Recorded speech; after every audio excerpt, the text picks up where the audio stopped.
আলিপুরদুয়ারের একটি খবরের দিকে আমাদের নজর রাখতে হচ্ছে। মায়ের হাতে দুধের শিশু খুন। আলিপুরদুয়ারে ঘর থেকে 7 মাসের শিশু উধাও। রাতে বাড়ির পাশে ডোবা থেকে শিশুর দেহ উদ্ধার।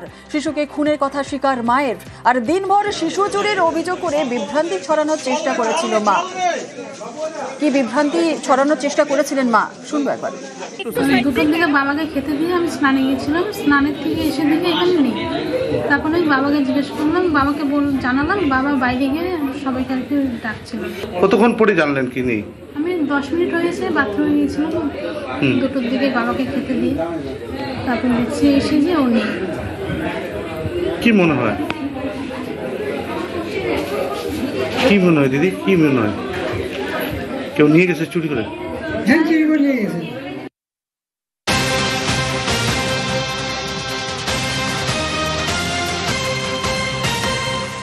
বিভ্রান্তি ছড়াতে গতকাল সকালে শিশু চুরির দাবি করেছিলেন অভিযুক্ত মা। আরো বিস্তারিত এই বিষয় নিয়ে কথা বলবো।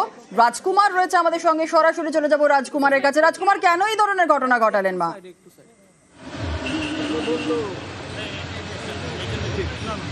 দেখো, এই ঘটনার কেন ঘটনা ঘটালেন মা সেটা কিন্তু পুলিশ এখন পর্যন্ত তদন্ত করে দেখছে। তবে এই ঘটনায় যে মাই ঘটিয়েছে এবং মা যে এই শিশুটিকে খুন করেছে তা কিন্তু এখন পর্যন্ত জানা গেছে এবং পুলিশের কাছে এই খুনি মা তার স্বীকারোক্তি দিয়েছেন বলেও জানা গিয়েছে। শুধু তাই নয়, এই যে শিশুর বাবাকেও সন্দেহের চোখে দেখছে পুলিশ। তার কারণ হচ্ছে বাবাকেও আটক করা হয়েছে, তাকেও জিজ্ঞাসাবাদ করা হচ্ছে। তাহলে কি এই যে 7 মাসের কন্যা সন্তান হওয়ার জন্যই কিন্তু কি এই শিশুকে খুন করা হয়েছে, এমনটাও কিন্তু বিভিন্ন মহল থেকে নানান জল্পনা উঠে আসছে। এবং আরেকটি বিষয়, এই যে মা যে শিশুটিকে খুন করেছে, এই মায়ের মানসিক ভারসাম্যহীনতা নিয়েও কিন্তু বিভিন্ন মহলে শোনা যাচ্ছে। পুলিশ সমস্ত ঘটনার তদন্ত করছে। তবে গতকালকে কিন্তু একেবারে দিনভর পুলিশকে যে তদন্তকারীরা আছে তাদেরকে বিভ্রান্ত করার চেষ্টা করেছে। একেবারে বালিশ সাজিয়ে রেখে বিছানার ওপর বালিশ সাজিয়ে রেখে বিছানা থেকে শিশু উধাও হয়ে গেছে বলে এইরকমটা অভিযোগ আনা হয়েছিল। এবং তারপরেই রাতেই পুলিশ টের পায় যে মাই এই খুন করেছে এবং মায়ের কাছ থেকে জিজ্ঞাসাবাদ করার পরেই কোথায় মৃতদেহ ফেলা হয়েছে, কোথায় বডি ফেলা হয়েছে সেটা জানতে পেরে কিন্তু ওই বাড়ির পাশের যে ডোবা থেকে একেবারে রাজকুমার, এই একরত্তি মেয়েকে খুন করে নির্বিকার মহিলা। অভিযুক্ত পূজা দে ঘোষের ফাঁসির দাবি করেছেন প্রতিবেশীরা।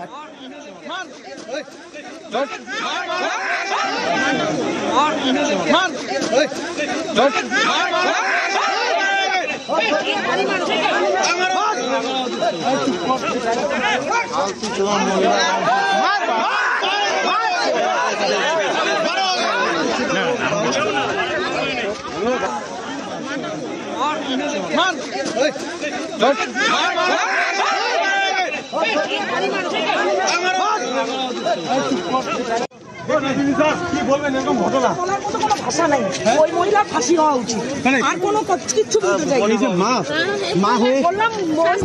ফাঁসি হওয়া উচিত, আমরা ফাঁসি দাবি করি। আর এর বাইরে কোনো কথা না, ওই মহিলার ফাঁসি দাবি করি আমরা।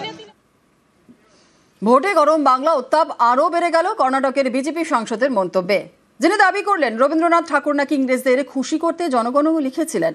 এর তীব্র প্রতিবাদ করে তৃণমূলের অভিযোগ, কৌশলে রবীন্দ্রনাথকে ছোট করতে চাইছে বিজেপি। বিজেপির বন্দে মাতরমের সার্ধ শতবর্ষ উদযাপনকেও কটাক্ষ করে তৃণমূলের দাবি রবীন্দ্রনাথ ও বঙ্কিমচন্দ্রের মধ্যে বিভাজনের চেষ্টা করছে বিজেপি। ಜನಗಣಮನ ರಾಷ್ಟ್ರಗೀತೆ ಏನಿದೆಯೋ ಅದಕ್ಕೆ ಸರಿಸಮವಾದ ರಾಷ್ಟ್ರಗೀತೆ ಅಂತ ವಂದೇ ಮಾತರಂ ಇದ್ದೇ ಇದೆ.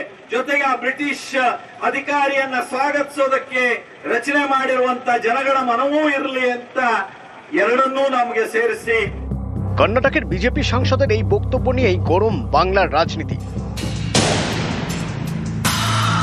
বঙ্কিমচন্দ্র চট্টোপাধ্যায়ের লেখা বন্দে মাতরমের সার্ধ শতবর্ষে দেশ জুড়ে বিজেপির কর্মসূচি। সেই উপলক্ষে বৃহস্পতিবার কর্ণাটকের এক অনুষ্ঠানে বিজেপি সাংসদের এই মন্তব্য, যার প্রতিবাদে সরব হয়েছে তৃণমূল। তাদের দাবি, জাতীয় সঙ্গীত ও রবীন্দ্রনাথ ঠাকুরকে অপমান করেছেন বিজেপি সাংসদ। কর্ণাটকের বিজেপি সাংসদের মন্তব্য দেশ বিরোধী বলেও অভিযোগ তৃণমূলের। ভারতীয় জনতা পার্টি এটাকে কি দেশ বিরোধী কথা মনে করে না? জাতীয় সঙ্গীতকে আপনি অবমাননা করলেন, তাহলে উনি অ্যান্টি ন্যাশনাল নয়? আর আমরা যখন প্রশ্ন করি আমরা হয়ে যায় দেশ বিরোধী। দেখুন, ওনা তার ব্যক্তিগত ব্যাপার, সেটা কি বলেছে that is up to him, his own responsibility, আমাদের কোনো বিষয় নেই। সুকান্ত মজুমদারের আগে ক্ষমা চাওয়া উচিত। ওনাদের ওই কাগেরি বলে যে এমপি, সে জনগণমনকে অপমান করছে, সে রবীন্দ্রনাথ ঠাকুরকে অপমান করছে। রবীন্দ্রনাথ ঠাকুর শুধু জনগণ লেখেননি, নেতাজি সুভাষচন্দ্র বসু বলেছিলেন জনগণকে জাতীয় সঙ্গীতের মর্যাদা দেওয়া হোক। কলকাতা মিউনিসিপাল গেজেটে লেখা আছে, In December 1911, Rabindranath composes at the request of Ashutosh Choudhury for the 26th session of the Indian National Congress in Calcutta his famous national song, Jano Gono Mono Udhinayako. অর্থাৎ আমাদের দেশের জাতীয় সঙ্গীত জনগণ মন 1911 সালের ডিসেম্বরে লিখেছিলেন রবীন্দ্রনাথ ঠাকুর। সেবার কলকাতায় জাতীয় কংগ্রেসের 26তম অধিবেশন বসে। সেই অধিবেশনের জন্য আশুতোষ চৌধুরীর অনুরোধে জনগণ মন লেখেন রবীন্দ্রনাথ ঠাকুর।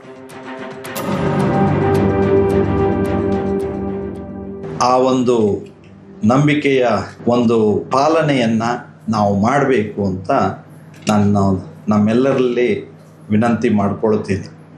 ನಮ್ಮ ವಂದೇ ಮಾತರಮಿಗೂ ಇದೇ ರೀತಿಯ ಒಂದು ಉನ್ನತವಾದಂತಹ ಗೌರವ ಸ್ಥಾನಮಾನ ದೇಶದ ಜನರಲ್ಲಿ ಇದ್ದೇ ಇದೆ. ಅದನ್ನೂ ಸಹ ನಾವು ರಾಷ್ಟ್ರಗೀತೆ ಜನಗಣಮನದಂತೆ ವಂದೇ ಮಾತರಮನ್ನೂ ಸಹ ಸರಿಸಮವಾಗಿ ನೋಡ್ತಾ ಇರುವಂಥದ್ದು ಈ ದೇಶದ ಒಂದು সৌভাগ্যದ ಸಂಗತಿ ಅಂತ ನಾನು ನಂಬುತ್ತೇನೆ। শুক্রবার দেশ জুড়ে বন্দে মাতরম দিবস পালন করে বিজেপি। বঙ্কিমচন্দ্র চট্টোপাধ্যায়ের বন্দে মাতরম লেখার 150 বছর পূর্তি উপলক্ষে এদিন দেশ জুড়ে বিজেপির নানা কর্মসূচি। आजादी की लड़ाई में वंदे मातरम की भावना ने पूरे राष्ट्र को प्रकाशित किया था, लेकिन दुर्भाग्य से 1937 में वंदे मातरम के महत्वपूर्ण पदों को, उसकी आत्मा के एक हिस्से को अलग कर दिया गया था। राष्ट्र निर्माण का ये महामंत्र, इसके साथ ये अन्याय क्यों हुआ, ये आज की पीढ़ी को भी जानना जरूरी है, क्योंकि वही विभाजनकारी सोच देश के लिए आज भी चुनौती बनी हुई है। রবীন্দ্রনাথ এবং বঙ্কিমের মধ্যে লড়িয়ে দেওয়ার এই অপপ্রয়াস, এটা আমরা কিছুতেই এটা মেনে নেব না। বন্দে মাতরমের 150 বছর তারা করছেন, খুব ভালো। বঙ্কিমকেও কিন্তু ফাইনালি আমি বলছি যে বঙ্কিমের ক্ষেত্রে এই ন্যারেটিভ আছে, বিবেকানন্দকে নিয়ে যে অস্বস্তি বিজেপির আছে, বঙ্কিমকে নিয়েও আছে, সেটাও কিন্তু আগামী দিনে প্রমাণিত হবে। বন্দে মাতরমকে রাজনৈতিক হাতিয়ার হিসেবে ব্যবহার করার মতো দুর্দিন এখনো বিজেপির কাছে আসেনি। রবীন্দ্রনাথ কি শুধু বাঙালির, বঙ্কিমচন্দ্র শুধুই বাঙালির? দুর্ভাগ্যবশত পশ্চিমবঙ্গ যে রাজ্যে আমরা বসবাস করছি, এখানে একটা রাজনৈতিক সমাজ সৃষ্টি হয়েছে, সেজন্য রাজনীতির বাইরে আমরা কিছু কল্পনা করতে পারি না। নিউজ 18 বাংলা।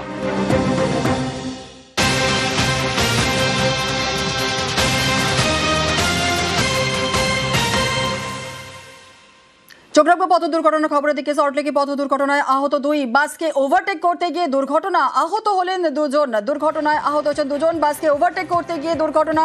সল্টলেকে পথ দুর্ঘটনা, নিয়ন্ত্রণ হারিয়ে ডিভাইডারে ধাক্কা স্কুটারের। আরো বিস্তারিত জানাবে সার্নিক রয়েছে আমাদের সঙ্গে। সার্নিক, কিভাবে এই দুর্ঘটনা ঘটলো, কি জানা যাচ্ছে? সকাল 7টার পরের যে ঘটনা আমরা জানতে পারছি, মূলত সিটি সেন্টারের দিক থেকে বিকাশ ভবনের দিকে একটি স্কুটারে করে 2 জন আরোহী আসছিলেন। ঠিক সেই সময় একটি বেসরকারি বাস পাশ দিয়ে সেই স্কুটারটিকে ওভারটেক করার চেষ্টা করার সময় সেই বাস একটু বেপরোয়া গতিতে ছিল এবং সেই সময় বাস স্কুটারটিকে চাপে বাঁদিকে, এবং সেই সময় স্কুটারটি নিয়ন্ত্রণ হারিয়ে সোজাসুজি ডিভাইডারে ধাক্কা মারে এবং ডিভাইডারে ধাক্কা মারার পরই যে 2 জন স্কুটার আরোহী ছিলেন তারা দুজনেই ঘটনাস্থলেই আহত হন। তাদের মাথায় চোট লাগে এবং তাদেরকে তৎক্ষণাৎ যারা প্রত্যক্ষদর্শীরা ছিলেন তারা সেখান থেকে তুলে নিয়ে গিয়ে বিধাননগর মহকুমা হাসপাতালে ভর্তি করান। বর্তমানে 2 স্কুটার আরোহী বিধাননগর মহকুমা হাসপাতালে চিকিৎসাধীন রয়েছেন এবং তাদের চিকিৎসা ইতিমধ্যেই শুরু হয়েছে বিধাননগর মহকুমা হাসপাতালে। মূলত এই গোটা ঘটনায় যে স্থানীয় সিগন্যালের যে সিসি ক্যামেরা, সেই CC camera footage traffic police খতিয়ে দেখছে। যে বাসটি এই ঘটনার সঙ্গে জড়িত বলে প্রত্যক্ষদর্শীরা দাবি করছেন, সেই বাসের আদৌ কোনো ভূমিকা রয়েছে কিনা সেই বিষয়টাও তদন্তকারীরা খতিয়ে দেখছেন। তাদের পরিচয় জানা গিয়েছে? একেবারে তাদের সঙ্গে কথা বলাও সম্ভব হয়েছে পুলিশের তরফে, কেননা তারা জ্ঞান হারাননি। তাদের সঙ্গে কথা বলা সম্ভব হয়েছে, তাদের পরিচয় জেনে তাদের পরিবারকেও খবর দেওয়া হয়েছে। তারা দুজনেই ইতিমধ্যেই হাসপাতালে ভর্তি রয়েছেন। বেশ একেবারে সরটেকে পথ দুর্ঘটনা আহত 2। বাসকে ওভারটেক করতে গিয়ে দুর্ঘটনা, নিয়ন্ত্রণ হারিয়ে ডিভাইডারে ধাক্কা স্কুটারের। মদ খেয়ে স্কুটার চালানোর অভিযোগ। সিটি সেন্টার থেকে বিকাশ ভবনের দিকে যাচ্ছিল স্কুটারটি।